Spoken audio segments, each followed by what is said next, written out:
C'est bon? Oh! Super. Ça fait tellement plaisir d'être parmi vous. C'est un privilège. Merci, Pasteur Sabine et Pasteur Christophe, que moi j'ai vu ce matin. Il est venu chez nous. Et puis vos anciens caméras sont nos caméras maintenant. Et l'onction continue. Alors, vous avez semé, vous allez récolter, ça continue. Je suis vraiment endetté envers vous, envers la Suisse. Je suis texan, mais à Dallas, Texas, la première église que j'ai vraiment fréquentée en tant qu'adulte, mon pasteur était suisse. C'est un peu bizarre, non? Un pasteur suisse au Texas, est-ce que c'est plus bizarre qu'un pasteur texan en Suisse? C'est la même chose, non? Mais on est tellement endettés. Ma femme, elle est suissesse. Et puis moi, c'est la meilleure décision après Christ d'avoir une Suisse allemande comme femme. Oh là là. Une Suisse, on dit Suisse point. Hein? Non, mais on avait une grande église à Dallas. On avait 9000 places. Et puis on avait des problèmes avec le toit. On avait un toit comme ça, mais c'était énorme, plusieurs niveaux. Et ça avalait comme ça. Et puis personne ne savait comment faire l'ingénieur, faire les plans, quoi. Pasteur Stephen Steinle, le Suisse, il est venu. Il a tout réparé parfaitement. Il était la seule personne dans l'église qui savait skier, alors il nous a amenés dans les camps de ski. Et puis maintenant, il n'est plus à Dallas, il est au Pakistan, il prêche l'évangile encore. Il a peut-être 15 ans plus que moi, et puis il va en Inde, il va au Pakistan. Il était hippie en 72 et il prenait des drogues. Il va jusqu'en Inde à pied, faisant du stop, cherchant la drogue, et il a trouvé Jésus. Et puis, alors c'est vraiment un magnifique ministère. Je suis endetté envers vous et la Suisse aussi pour les Corvettes, Chevrolet Corvette. Je crois que c'est les Suisses qui ont inventé ça, qui sont venus aux États-Unis. Chevrolet, il vient de Chaux-de-Fonds, si je ne me trompe pas. C'est la seule voiture de sport que les Américains ils ont qui puissent faire la compétition avec des voitures de sport européens. Et c'était grâce à un Suisse, un pilote de voiture de course qui est venu aux États-Unis pour aider les pauvres Américains. Cet applaudissement, c'était pour vous-même, alors, un peu plus fort. Effectivement, merci pour cette introduction. Beaucoup de monde maintenant, ils ont des titres. Qu'est-ce qu'ils sont? Ils sont pasteurs, ils sont prophètes, teachers, je ne sais pas quoi. Mon don spirituel, c'est que je n'abandonne pas. Et puis, si vous avez ce don spirituel de ne pas abandonner, vous allez entrer dans le plan de Dieu et vous allez vivre une aventure qui vaut plus que tu peux trouver sur le monde. Vous êtes d'accord avec moi? Amen. Alors, merci Seigneur pour ta présence ici. Guide-nous dans la parole de Dieu. Saint-Esprit, guide-nous dans toute la vérité. Je prie maintenant. Au nom de Jésus. Amen. Amen. Regardez avec moi dans vos Bibles, donc à Hébreux, chapitre 10. Je trouve qu'il y a un besoin énorme dans le monde et dans le corps de Christ de ne pas s'abandonner, de continuer, d'aller juste un tout petit peu plus loin. Parce que beaucoup de monde, ils font la volonté de Dieu, mais ils ne reçoivent pas les promesses de Dieu. Est-ce que ça, c'est possible? De faire la volonté de Dieu et de ne pas recevoir les promesses? Oui, souvent. Et moi, j'étais tenté à plusieurs fois et je ne m'en doute pas que j'ai raté certaines bénédictions de Dieu parce que j'ai arrêté trop tôt. Même après que j'ai fait la volonté de Dieu. Et puis après, je me suis dit, tiens, il n'y a rien qui se passe, alors je vais retourner à la pêche, comme Pierre. Il a suivi Jésus pendant 3 années, il a vu des miracles à gauche, à droite. Et puis après, Jésus est même ressuscité entre les morts. Il dit, moi, je retourne à la pêche, quoi. Et Jésus a dû lui trouver, quoi. Avec encore un autre miracle, si vous vous rappelez bien. Un chapitre entier. Jean, chapitre 21. C'est très unique comme chapitre. Matthieu, Marc et Luc, ils se terminent comment? Allez dans le monde entier, prêche l'évangile.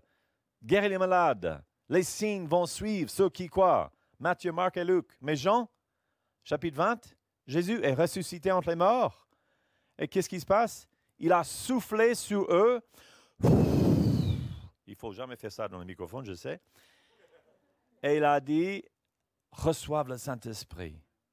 N'est-ce pas? Ça, c'est chapitre 20. Jean, chapitre 20. Le prochain chapitre, 21. Pierre disait quoi? Moi, je vais faire la pêche. Et normalement, on voit Pierre, Jacques et Jean, n'est-ce pas? Dans le Nouveau Testament, partout. Pierre, Jacques et Jean.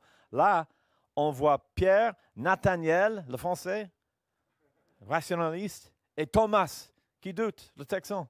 Tu vois? La première fois, on voit Pierre, Nathaniel et Thomas dans un bateau en train de faire la pêche toute la nuit. Et puis Jésus est venu pour lui rechercher. Jésus il a dit à Pierre, Satan souhaitait te... comment? Ouais, c'est un mot que je n'utilise pas tous les jours. Ça veut dire quoi? Comme le blé, hein? Voilà.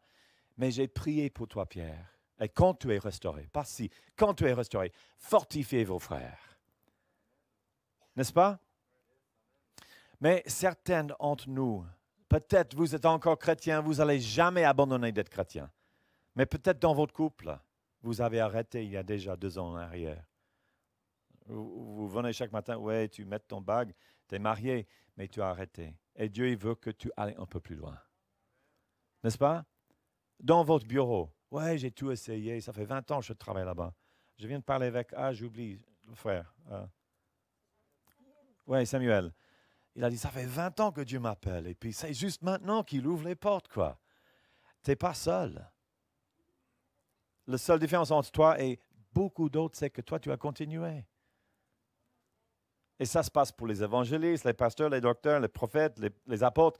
C'est égal si vous êtes italien ou si vous êtes plutôt suédois. Si vous êtes extroverti, introverti, ça m'est égal. Il faut de la patience. Vous me suivez? Combien d'entre vous, vous avez entendu le message sur la patience récemment? J'ai pas de temps pour ça, quoi. On n'a pas de temps pour ça. Nous préférons McDonald's, quoi. Donne-moi mon hamburger et puis je pars. La patience, c'est tellement fort. Vous êtes d'accord? Vous êtes encore là? Ou vous êtes déjà reparti?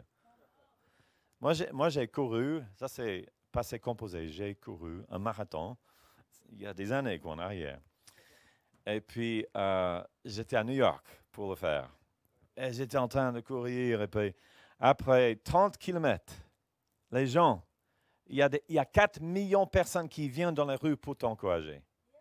4 millions de personnes. Ils sont tous en train de dire, t'es beau, t'es beau, t'es presque là, le fini arrive, il ne faut pas arrêter. Et chaque fois qu'ils me disaient ça, je dis, t'es menteur, quoi. Je sais qu'il me manque 12 kilomètres. Et je sais que je ne suis pas trop beau maintenant. À 30 km, j'étais pas beau et c'était loin encore. Ça m'encourageait pas du tout. Et souvent, moi, j'ai envie d'encourager l'Église. Comment? Vous êtes plus que vainqueurs, vous êtes plus que conquéreurs. Et c'est vrai, mais parfois, ça ne m'encourage pas. Pourquoi? Parce que je sais, la route est longue. Alors, j'étais en train de courir. Et j'exagère pas. On avait les Mexicains qui sont venus. On avait les Coréens, une chorale chrétienne coréen qui est venu dans la rue pour chanter pour les coureurs. Et puis à la fin, on avait un homme noir. Je suis sûr que c'était un pasteur, un grand, au milieu de la route, pas à côté de la route, au milieu de la route avec les coureurs. Et puis il battait les mains. It's going to take patience. It's going to take patience from here on out. It's going to take patience. Je savais que c'était la voix de Dieu pour moi. Il va falloir de la patience maintenant. Il va falloir la patience pour terminer. Courir avec patience maintenant. Il ne faut pas abandonner maintenant. Il va falloir la patience quand même. Aux 30 kilomètres. Oh, tu commences à demander des questions. Mais pourquoi je suis en train de faire ça? Ça ne sert à rien. La médaille, elle est fausse. C'est un truc plaqué. Puis ça va terminer dans mon KGB. Puis je vais oublier ça. Le t-shirt, oui. Mais pourquoi je suis en train de me tuer comme ça? Et ce n'est pas juste pour la course. C'est pour le mariage. C'est pour l'église. C'est pour le travail. Mais pourquoi je vais? Demain matin, c'est lundi matin. Il y a ma fille qui fait des examens maintenant. J'aime bien. Amen. Yes, c'est lundi. Avec Jésus, c'est magnifique. Mais il faut la patience. J'espère que vous m'écoutez. Regardons, est-ce que vous avez trouvé Hébreux? Hébreux chapitre 10, verset, c'est quoi? 35, je crois. Hébreux chapitre 10, verset 35. Qu'est-ce qu'il est écrit? N'abandonnez donc pas votre assurance. Dites à ton voisin maintenant, n'abandonnez pas ton assurance.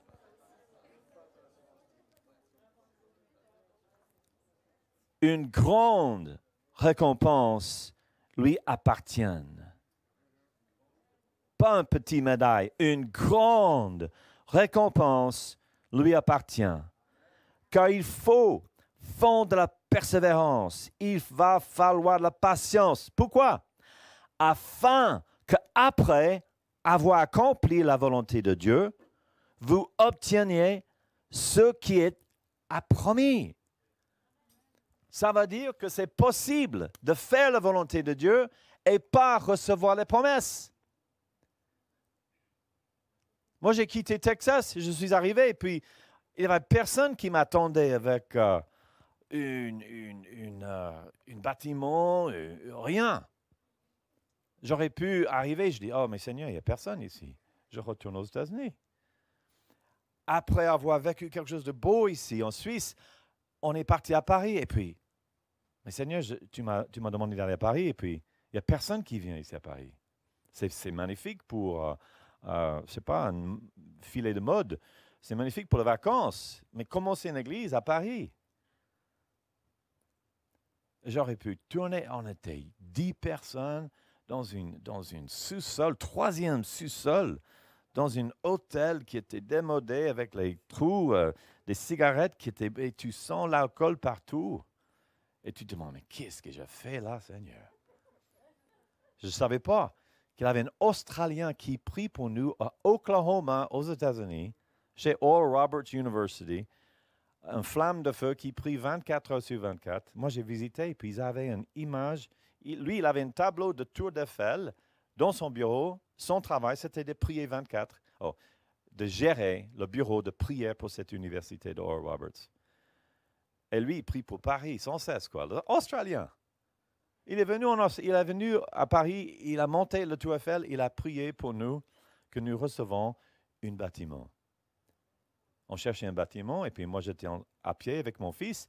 On était sur le Grand Boulevard, au 3e arrondissement, au centre de Paris, pas dans le banlieue, pas dans une grange ou quelque chose. Et puis, il avait une grande foule avec les polices partout. Et puis, mais qu'est-ce que c'est ça? C'est Nicolas Sarkozy qui postulait pour être président. Il n'était pas encore président. Police partout, c'était un théâtre, un grand théâtre. Ou Coluche, vous connaissez Coluche? Où il a commencé, le théâtre du gymnase. Alors, on était là-dedans, on a cherché le propriétaire, Jean Bertrand, et puis il était avocat, et puis ses cheveux étaient partout, et puis un papillon, un peu comme ça, la police partout, et Nicolas Sarkozy qui partage, et puis bonjour, Jean Bertrand, mon fils était là. Il étudie le droit en Suisse, au gymnase, tu vois, pas à l'Uni. Ah oui, moi aussi, je suis avocat. Que puis-je faire pour vous? Ah, on veut louer le théâtre du gymnase. On était 10 personnes. Et vous rigolez, et c'est drôle. Et puis, OK, il était un peu stressé à cause de tout cela. On a signé des chèques de caution. On était là-dedans, quoi. On était 10 personnes, on avait 700 places. Wow, qu'est-ce qu'on s'amuse! J'étais heureux d'avoir le théâtre. Mais le premier dimanche, j'aurais pu abandonner. Mais le téléphone sonne. Jesus Culture. Vous connaissez Jesus Culture? Ils ont une liste d'attente de 4 années aux États-Unis pour les grandes églises. Ils nous téléphonent, est-ce que tu peux nous accueillir à Paris? Ah, laisse-moi prier un peu. Oui. C'était la prière la plus rapide que j'ai jamais priée, quoi.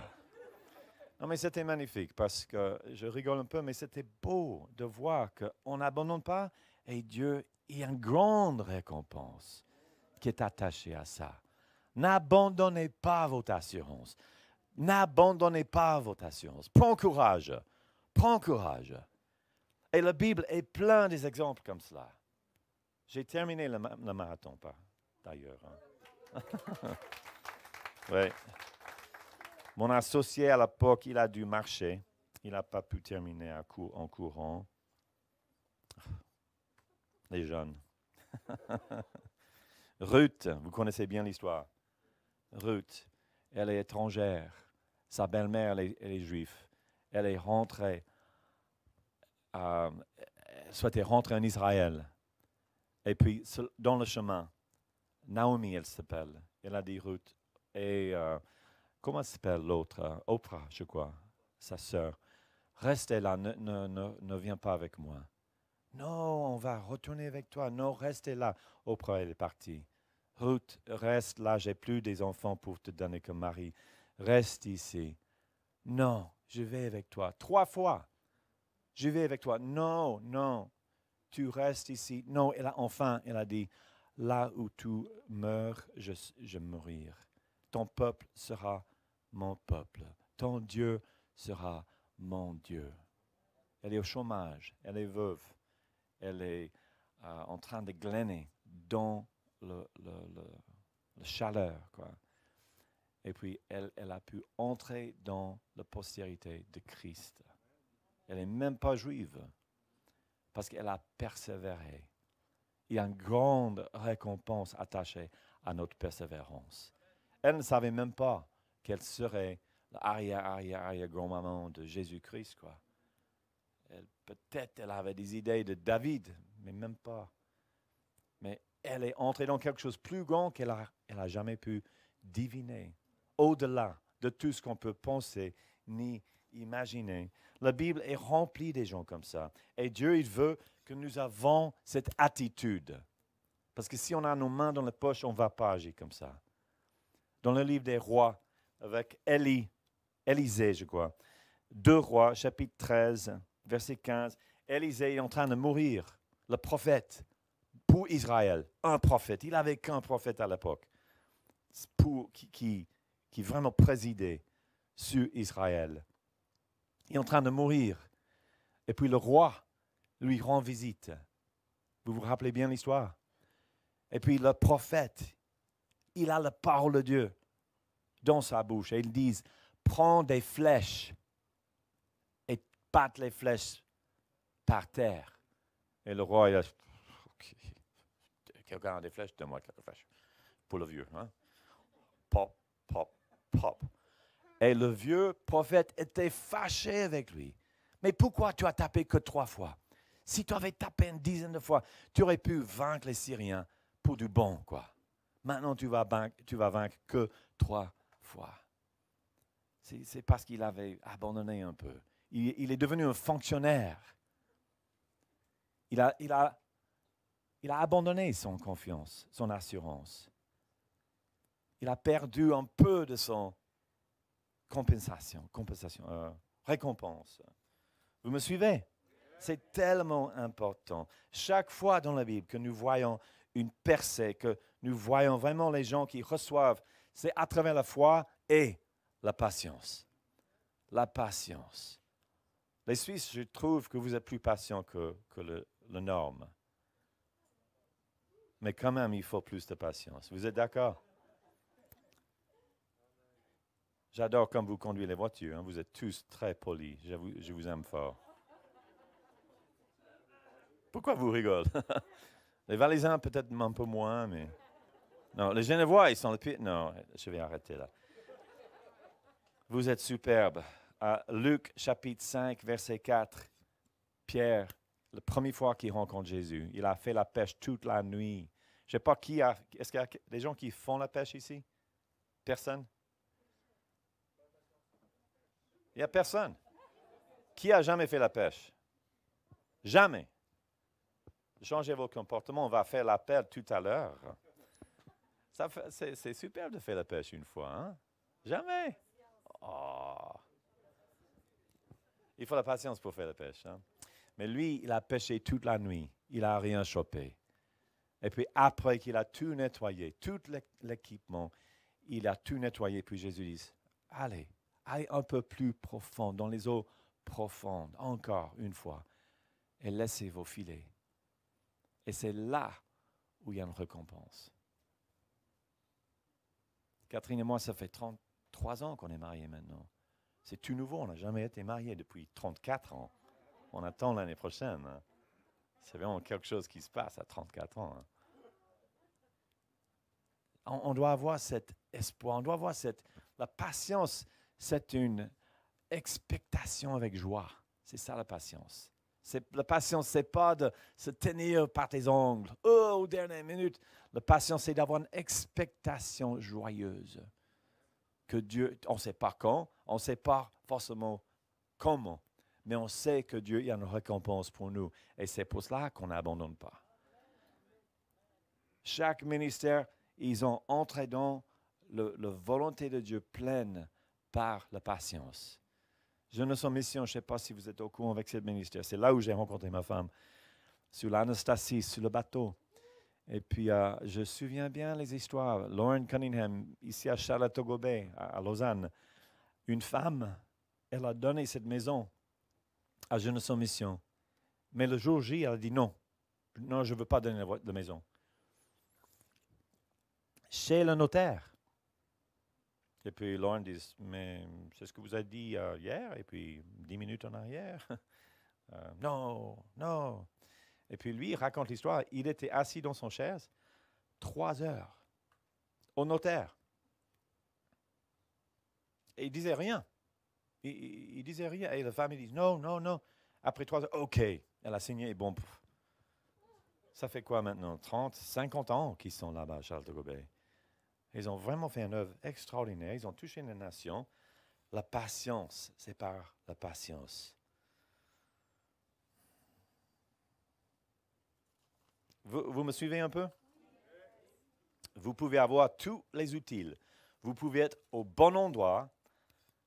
Mais si vous n'avez pas la patience, vous allez rater. Parce que vous allez avoir beaucoup d'opportunités de retourner en arrière. Même si tout va bien. Oui, mais ce n'était pas ce que j'ai pensé. J'arrête. Qui connaît Michael Jordan ici? Aux États-Unis, nous, on joue les sports au gymnase. On a des équipes. C'est énorme, quoi. Des milliers de gens qui viennent pour voir des compétitions de football américain, le basketball. Michael Jordan, il jouait le basketball au gymnase et son coach lui disait, tu n'as pas assez de talent. Il lui met dehors de l'équipe du basket. Pourquoi? Parce qu'il n'avait pas de talent. C'est drôle, non? C'était le meilleur joueur de basket de tout le temps. Et il a pu arrêter là maintenant. Et je me demande combien de milliers de personnes s'arrêtent à ce moment-là. Ma fille, elle était pas au gymnase, elle était au collège. Elle avait 12 ans. Sélection. Est-ce que tu vas être général? Les sections G, O, ils sont... Option générale, option terminale. Et il doit changer ce mot, je crois. Option terminale, et puis l'autre, c'est option baccalauréat, je ne sais pas. Alors, ma fille, le prof demandait à tout le monde, qu'est-ce que tu veux faire quand tu es plus grand? Ma fille dit, j'aimerais bien étudier, j'aimerais bien aller au gymnase. Et le prof a dit, devant tout le monde, à 12 ans, il te falloir un miracle pour toi d'aller au gymnase. Elle est venue à la maison complètement détruite. Elle a terminé le gymnase. Elle a terminé l'université. Et quand elle a terminé l'université, j'ai dit à ma fille, Rochelle, il faut retourner à ton prof, il faut lui dire qu'elle avait tort. Et puis elle m'a dit, non papa, elle avait raison. Mais j'ai reçu mon miracle. Oh, c'était magnifique. Mais elle a pu abandonner à chaque année, elle aurait pu abandonner. Mais non, c'est vraiment, il ne faut pas. Michael Jordan, il n'a pas. Il avait une femme qui était divorcée et son mari n'était pas riche. Elle n'avait pas d'argent, elle était au social, aide sociale. Elle avait un enfant. Elle n'avait pas un ordinateur. Alors, elle a fait à la main 90 000 mots à la main. Elle a écrit un roman. Il faut essayer ça. Ça, il faut la patience juste pour terminer ça. Non? Mais après qu'elle avait terminé son livre de 90 000 mots, elle est allée trouver un éditeur. Elle était refusée des centaines de fois. C'est Harry Potter, J.K. Rowling. Des centaines de personnes, ils ont rejeté Harry Potter. Elle a fait à la main. Elle est divorcée. Elle a un enfant. Elle est aide sociale. Mais elle a persévéré. Ça, c'est même, je ne sais pas s'il est même chrétien. Michael Jordan, j'imagine que sa famille est chrétienne. Tous les Noirs américains, ils sont forts dans la foi. Hein. Ils ont une maman qui prie pour eux, un grand-maman, quelqu'un. Mais ce n'est pas juste les chrétiens. Il y avait un autre monsieur, il avait une idée d'avoir un café. Alors, mais il n'avait pas d'argent. Il est allé à la banque pour des prêts. Il est allé à 250 banques. Lui refuser. Il avait une petite cafette qui s'appelle Starbucks. Et puis, 242 fois, il était refusé par les banques. Henry Ford, il a échoué 3 fois dans les affaires. À 53 ans. Qui a 50 ans ici? Un peu moins. À 50 ans, il a échoué 3 fois. À 53 ans, il a commencé Ford Motor Company. À 53 ans. On n'entend pas ça. Nous, on aime bien la guitare électrique avec une veste en cuir noir, avec la fumée sur la scène. Tout de suite, un miracle. Ouais? Ouais. Amen. Je ne suis pas contre. J'adore la guitare électrique. J'aime bien les fumées sur la scène. Mais il va falloir la patience. 1000 restaurants à rejeter KFC, Colonel Sanders, Kentucky Fried Chicken. Vous connaissez ça? Il y a une nouvelle qui s'ouvre à monter. Moi, mes parents, ils habitent au Kentucky maintenant. Et ce monsieur-là, il était très chrétien, très engagé. Mais 1000 restaurants, ils ont dit, non, ta nourriture est pourrie, quoi. Et puis, le reste de le monde entier, ils n'ont pas pensé. Le pire, c'était un monsieur qui travaillait pour un journal. Il écrivait un journaliste, quoi. Et puis, il était mis à la porte parce qu'il manque de l'imagination. Son patron a signé la lettre. Tu es mis à la porte parce que tu manques d'imagination. Walt Disney. Lui, il aurait pu arrêter là. Mais il a persévéré. Et il est même, il est mort avant qu'ils ont ouvert les portes. Je ne sais pas si vous avez déjà entendu l'histoire, mais ils étaient en train de faire une dédicace à lui. Et le PDG, il a dit, écoute, Monsieur Disney, il n'a jamais vu ça. Et puis sa femme, pardon, excusez-moi, elle se lève, il a vu ça. Il l'a vu dans son cœur. Et puis, il faut l'avoir avec cette patience, avec cette persévérance, avec cette joie, cette expectation de joie. Il faut l'avoir en nous. Parce qu'il y a une grande récompense attachée à ça. Il ne faut pas abandonner votre assurance. Courage, ce que vous êtes en train de faire, les études, les familles, tout, l'Église, tout ce qu'on est en train de servir, les entreprises. Courage, n'abandonnez pas. Après que tu as fait la volonté. Jésus est le meilleur exemple de tout. Et 1 Pierre chapitre 2, versets 20 et 21, tu sais, Jésus, il est cloué à la croix. Et les gens lui insultent. Et les gens lui jurent. Et puis, il ne répond pas. Et la Bible est claire, ils disent qu'il a continué à espérer en Dieu qui juge, qui va justifier la situation. Il n'avait aucun espoir naturel qui va s'en sortir.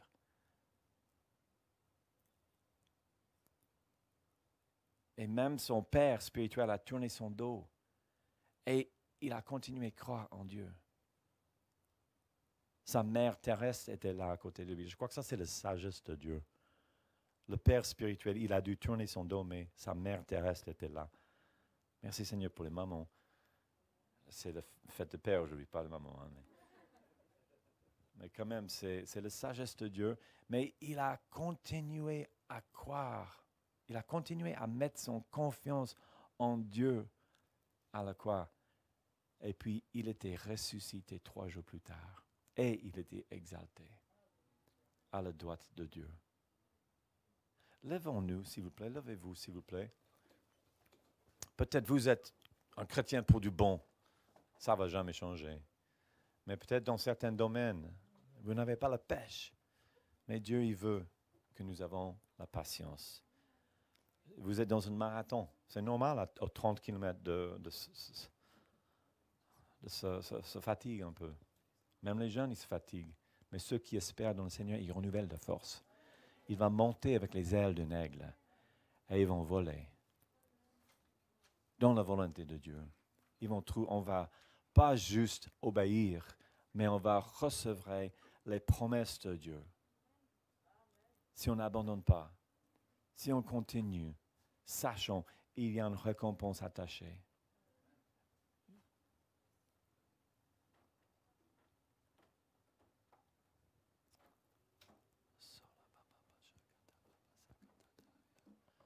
Sombra batia la babosoto chike babasata.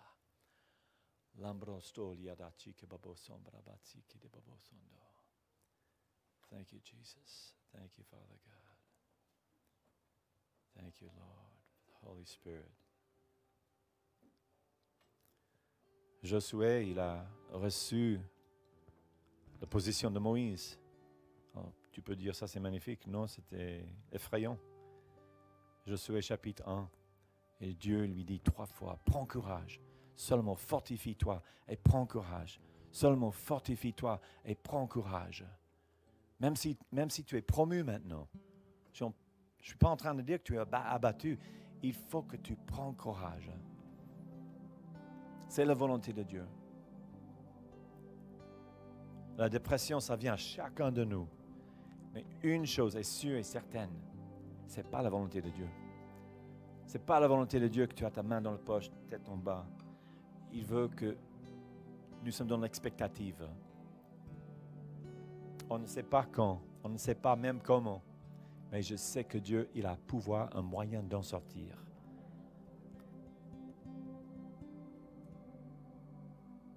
Et si nous sommes dans cette expectation, dans cette attitude, on va saisir la promesse de Dieu quand ça vient. Amen. Est-ce qu'il y a quelqu'un ici? Ce parole, c'est pour vous. Amen, amen, amen. Thank you, Jesus. Hallelujah. Thank you, Lord. Dieu va confirmer sa parole avec des signes qui suivent. Vous allez se réveiller cette semaine sans réveil. Le Saint-Esprit va vous réveiller. Et vous avez la grâce, vous allez avoir la pêche. Seigneur, je prie maintenant pour les étudiants.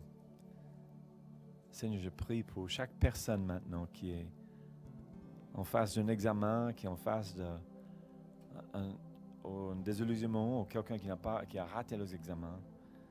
Seigneur, je prie pour la patience maintenant, qui prend courage, qui voit plus loin. Au nom de Jésus. Amen. Amen. Alléluia. Dieu est bon. Dites à ton voisin, il y a une grande récompense pour toi.